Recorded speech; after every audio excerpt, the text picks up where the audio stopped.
చేసుకోవడానికి ఎల్ షేప్లో అయితే పెడదాం ఎండిఎఫ్ బోర్డు మీద.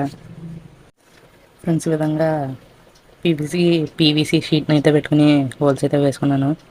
అలాగే దీనికి కూడా హోల్స్ అయితే వేసుకున్నాను కొన్ని కాంపోనెంట్స్ కోసం.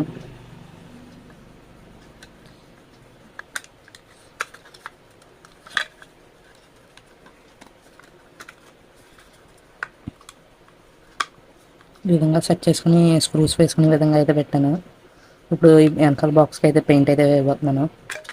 నేనైతే నీట్గా బ్లాక్ పెయింట్ అయితే వేసాను ఫుల్గా. ఇప్పుడు దీంట్లో కొన్ని కాంపోనెంట్స్ అయితే పెడదాం. ఫస్ట్ వచ్చేసి ఇది ఒక ఎస్పీఎస్టీ స్విచ్. నెక్స్ట్ ఇది బ్రైట్నెస్ కంట్రోల్ చేసుకోవడానికి రెగ్యులేటర్ అనమాట.